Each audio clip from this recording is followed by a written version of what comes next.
Morning बच्चों, good morning बच्चों। पढ़ाई कैसी चल रही है? पढ़ रहे हैं सब लोग? घर में पढ़ाई पर ज़्यादा ध्यान देना है, क्योंकि सब बच्चों को पता है कि इस समय तुम लोगों के लिए तुम लोगों का लक्ष्य क्या है, पढ़ाई करना। अब तक हमने 9th में जो जो भी पढ़ा दिया हिंदी में, हमारी समझ से सब बच्चों को समझ में आ गया होगा। नहीं समझ में आया तो दोबारा पूछ सकते हैं। व्याकरण में तुम लोगों का पढ़ाया हमने वर्ण विच्छेद और र के विभिन्न रूप, नुक्ता। आज हम नया सब्जेक्ट लेकर आए हैं, उपसर्ग। ठीक है, उपसर्ग और प्रत्यय। ध्यान दीजिए, उपसर्ग किसे कहते हैं। हमारी समझ से क्लास 8th में भी तुम लोगों को उपसर्ग पढ़ाया गया होगा और समझ भी गए होंगे, लेकिन 9th में सिलेबस में उपसर्ग है, इसलिए एक बार फिर से चलते हैं उपसर्ग पढ़ने। उपसर्ग किसे कहते हैं, उपसर्ग क्या होता है, ये ध्यान दो। उपसर्ग एक शब्द का अंश होता है, शब्दांश। तो जब वो शब्दांश होता है तो जाहिर सी बात है कि उसका स्वयं में कोई अर्थ नहीं होगा, वो मूल शब्द के आगे लगकर उसके अर्थ को बदल देता है, उसे उपसर्ग कहते हैं। जैसे और क्या है, एक शब्द का अंश है, और भाव मूल शब्द है, तो भाव के आगे लग करके शब्द नया बना, अभाव। ध्यान दीजिए, भाषा के वह सार्थक एवं छोटे खंड जो किसी शब्द के आरंभ में लग जाते हैं एवं उससे मिलकर किसी दूसरे शब्द का निर्माण कर देते हैं। उपसर्ग शब्द का अर्थ होता है समीप आकर नया शब्द बनाना, अर्थात यह किसी शब्द के साथ लगकर नया शब्द बनाता है। उपसर्ग लगने के बाद शब्द का अर्थ बदल जाता है। ठीक है, शब्द में नवीनता आ जाती है, शब्द का अर्थ बदल जाता है। और उपसर्ग के कई प्रकार होते हैं। जैसे पहला हम जानते हैं संस्कृत के उपसर्ग। इसके 5 भेद होते हैं उपसर्ग के। पहला संस्कृत के उपसर्ग, दूसरा हिंदी के उपसर्ग, तीसरा उर्दू और फारसी के उपसर्ग, चौथा अंग्रेजी के उपसर्ग, पांचवा उपसर्ग की तरफ प्रयुक्त होने वाले संस्कृत के अव्यय। अव्यय किसे कहते हैं, आपको पहले बता दिया गया है कि अव्यय मतलब, व्यय का मतलब होता है खर्च, यानी खर्च। अब यहाँ खर्च से मतलब क्या है, परिवर्तन। व्यय का मतलब होता है परिवर्तन। लिंग वचन पुरुष के अनुसार जिन शब्दों का रूप बदल जाए उसे विकारी शब्द कहते हैं। शब्द के 2 भेद होते हैं, पहला विकारी और दूसरा अविकारी, जिसे अव्यय कहते हैं। तो लिंग वचन पुरुष के अनुसार जिसका रूप बदल जाए उसे विकारी कहते हैं, और जिसका रूप ज्यों का त्यों बना रहे उसे अविकारी शब्द कहते हैं। तो वही उपसर्ग की तरफ प्रयुक्त होने वाले संस्कृत अव्यय। अब हम ध्यान देते हैं संस्कृत के उपसर्ग। संस्कृत के उपसर्ग ही अक्सर आपको परीक्षा में आता है। सबसे ज्यादा संस्कृत के उपसर्ग का ही ध्यान देना है। इस संस्कृत के कुल 21 उपसर्ग होते हैं, ये नीचे दिए गए हैं। अति, ये संस्कृत के उपसर्ग है। इसके पहले मूल शब्द लगाओगे, अति के बाद में मूल शब्द लगेगा, क्योंकि उपसर्ग पहले लगता है। अति का अर्थ होता है ज्यादा या अधिक। उदाहरण, अति के मूल शब्द क्या है, इंद्रिय, तो बना अतीन्द्रिय। अत्युक्ति, और निकाल दीजिए युक्ति, और निकालिए उत्तम। अति प्लस आवश्यक, क्योंकि अति उपसर्ग है, तो अति उपसर्ग। अति का अर्थ होता है ज्यादा या अधिक। अति निकाल देंगे, ये जब यहाँ आ जाएगा तो छोटी ई की मात्रा हो जाएगी। अति इंद्रिय, अति युक्ति, अति उत्तम, अति आवश्यक, अति प्लस यू, तो जब ई मिलेगा तो बनेगा बड़ी ई, अति यू। तो ये आपका बना अतीन्द्रिय, अत्युक्ति, अति उत्तम, अत्यावश्यक, अतीव, अतिकाल, अतिरेक, अत्यधिक, अत्यल्प, अतिक्रमण, अतिवृष्टि, अतिशीघ्र, अति से बना आचार, अत्याचार बना आदि। ये अति उपसर्ग से बना है। आगे बढ़िए, दूसरा अनु। अनु उपसर्ग, अनु का अर्थ होता है बाद में या क्रम में। अति का मतलब ज्यादा, अनु का मतलब बाद में या क्रम में। उदाहरण, अनुरूप, अनुपात, अनुचर, अनुकरण, अनुसार, अनुशासन, अनुक्रमांक, अनुकंपा, अनुज, अनुशंसा, अन्वय, अनुवीक्षण, अनुवेषण, अनुच्छेद, अनुदित, अनुवाद, अनुस्वार, अनुशीलन, अनुकूल, अनुक्रम, अनुभव आदि।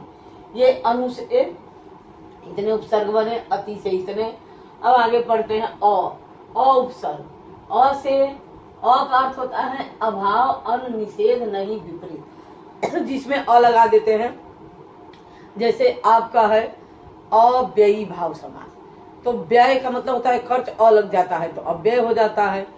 तो इसी तरह से अ का मतलब होता है नहीं भी, और अभाव, अन, निषेध। उदाहरण, थाह के आगे लग गया अथाह।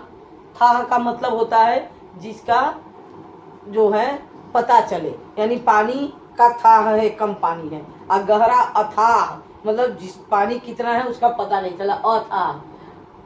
अनाचार, अलौकिक, लौकिक के आगे अ लग गया, अस्वीकार, अन्याय, अन्याय बना अशोक, शोक के आगे अलग अशोक, हिंसा, अहिंसा, गुण, अवगुण, अर्जित, अधर, अपलक, अटल, अमर, अचल, अनाथ, अविश्वास, अधर्म, अचेतन, अज्ञान, अलग, अनजान, अनमोल, अनेक, अनिष्ट आदि। ये अ उपसर्गों से बना है।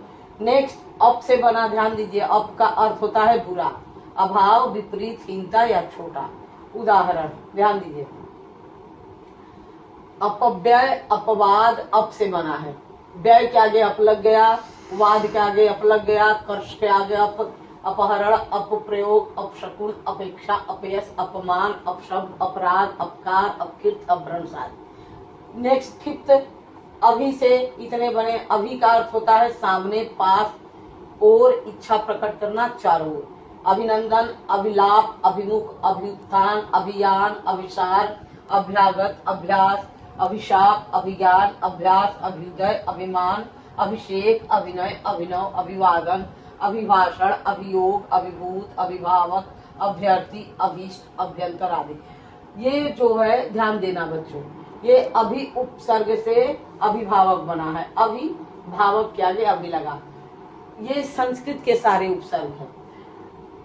अभी के बाद आपका हो गया उप। उप का अर्थ होता है निकट, छोटा, सहायक, सदृश, गौड़, हीनता। उपाध्यक्ष, उपकूल, उपनिवेश, उपस्थिति, उपासना, उपदिशा, उपवेद, उपनेत्र, उपरांत, उपसंहार, उपकरण, उपकार, उपग्रह, उपमंत्री, उपहार, उपदेश, उपमन, उपनाम, उपचार, उपसर्ग, उपयोग, उपभोग, ये है तुम्हारा उप का। अब अधि से क्या बना है? अधि उपसर्ग से। अधि का अर्थ होता है श्रेष्ठ, प्रधान, ऊपर, शामिल। अधिराज, अधि प्लस आत्म, अध्यात्म। अधि प्लस ध्यक्ष, अध्यक्ष, अध्यक्ष। अधिनियम, अधिमास, अधिकृत। ये अधीक्षक, अधिकार, अधिपति, अधिनायक, अधिवक्ता, अध्ययन, ये है तुम्हारा अधि उपसर्ग से बना। आ उपसर्ग का अर्थ होता है और, सीमा। आ से बना आकाश, आरंभ, आहार, आकर्षण, आवेश, ये आ उपसर्ग से बना। प्रति उपसर्ग से, प्रति का अर्थ होता है विरुद्ध, प्रत्येक, सामने, बराबरी, उल्टा, हरे। तो प्रति से ध्यान देना, प्रतिवर्ष, प्रत्यार्पण, प्रतिद्वंदी, प्रत्येक, प्रतिहिंसा, प्रतिनिधि, प्रतीक्षा, प्रत्युत्तर, प्रति, ये प्रति उपसर्ग से बना। उत से बना है। उत का अर्थ होता है श्रेष्ठ, ऊपर, ऊंचा। उन्नति, उत प्लस नति, उन्नति। उत प्लस घाटन, उद्घाटन। उत्तम, उत्पन्न, उत्पाद, उत्तीर्ण, ये उत उपसर्ग से। प्र का अर्थ होता है आगे, अधिक, ऊपर, यश। प्र ज्यादा अर्थों में प्रयुक्त होता है। प्रक्रिया, प्रवाह, प्रख्यात, प्रकाश, प्रचार, प्रबल आदि, ये प्र उपसर्ग से बना है। बी उपसर्ग, बी का अर्थ होता है विशिष्ट, भिन्न, हीनता, असमानता, भाव। विकास, विधवा, विवाद, विशेष, विश्राम, विरोध, विपक्ष, विदेश, ये बी उपसर्ग से बने हैं। अब आगे देखिए सह उपसर्ग का। सह मतलब साथ, सहोदर, सहपाठी, सहचर, सहमति, सहयोग। पर उपसर्ग, पर का अर्थ होता है अन्य, परदेश, परलोक, पराधीन। सु उपसर्ग, सु परदेश, परलोक, पराधीन। सु उपसर्ग, सुबोध, सुपुत्र, सुधार, सुगंध। सु जिसमें लग जाए, बोध मतलब ज्ञान, सुबोध, अच्छा ज्ञान। पुत्र, सुपुत्र, अच्छा पुत्र। तो ये है तुम लोग का सुपसर्ग। सम उपसर्ग, सम का अर्थ होता है अच्छा, पूर्णता, सहयोग, उत्तम सा।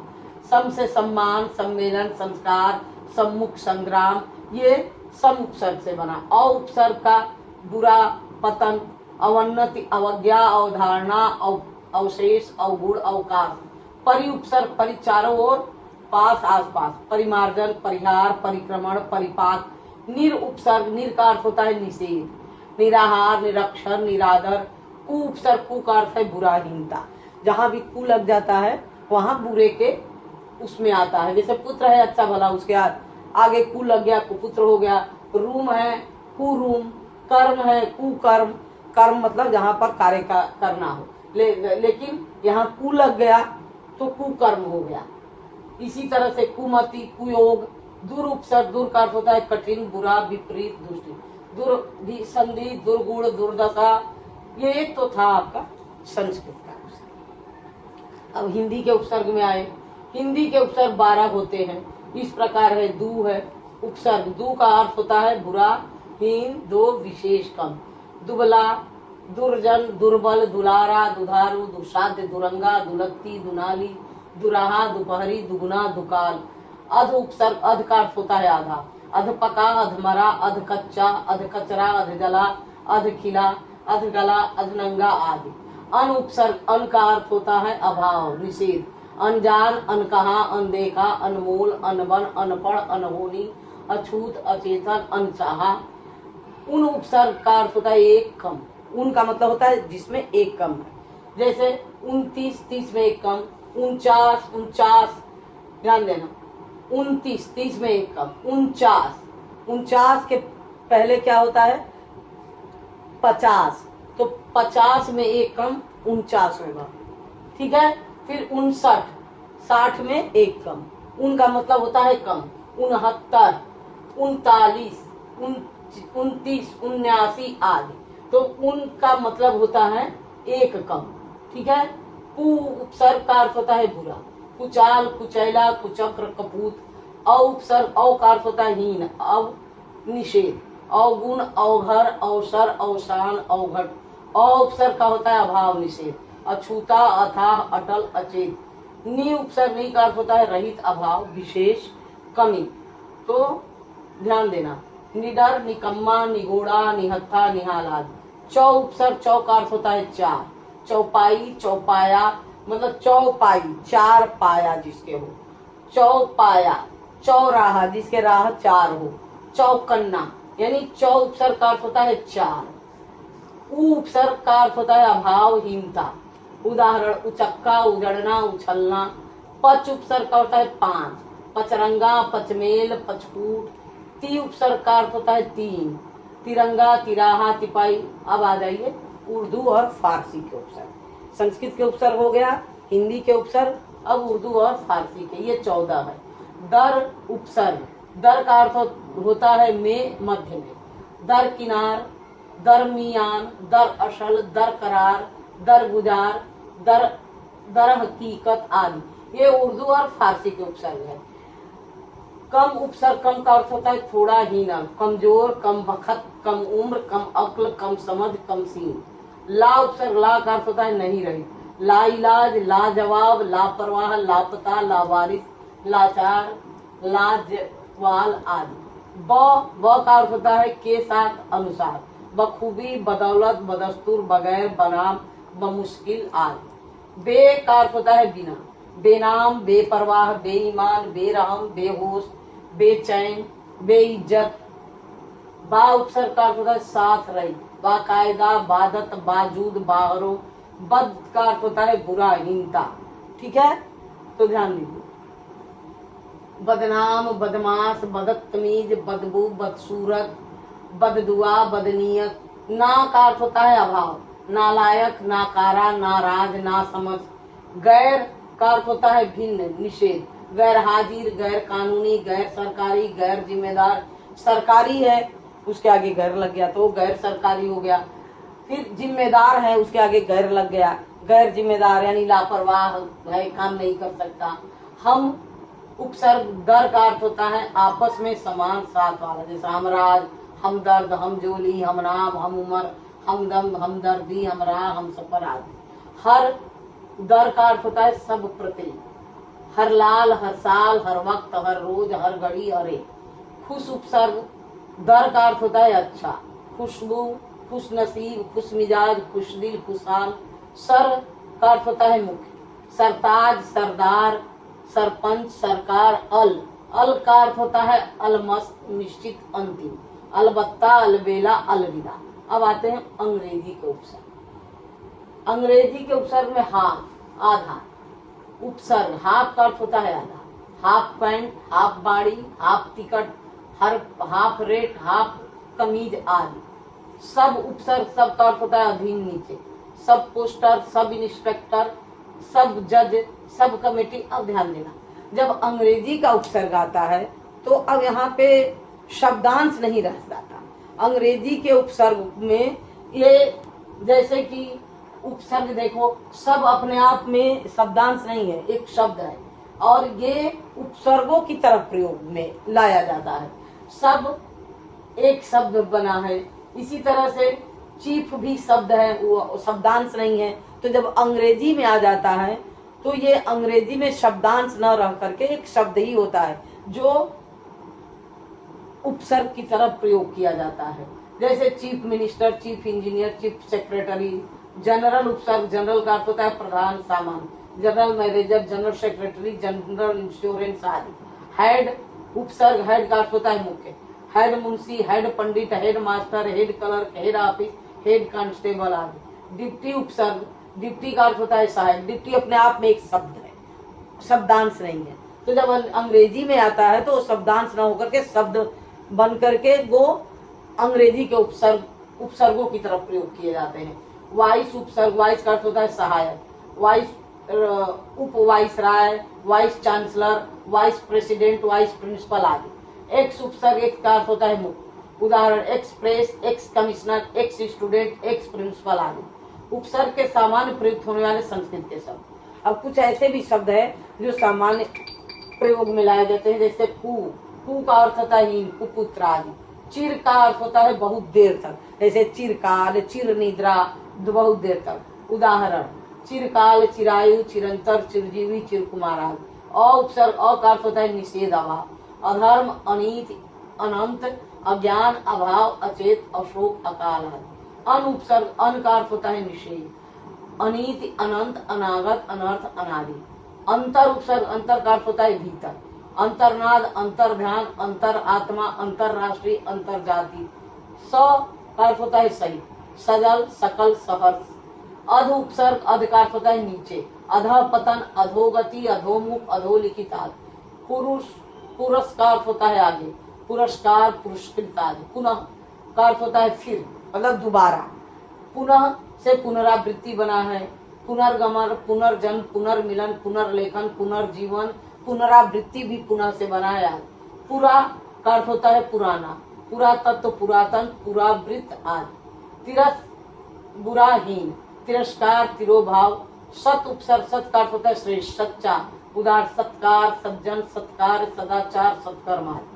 अतः उपसर्ग, अंतः का अर्थ होता है भीतरी, अंतःकरण, अंतःपुर, अंतर्मन, अंतर्देशी आदि अंतः उपसर्ग है।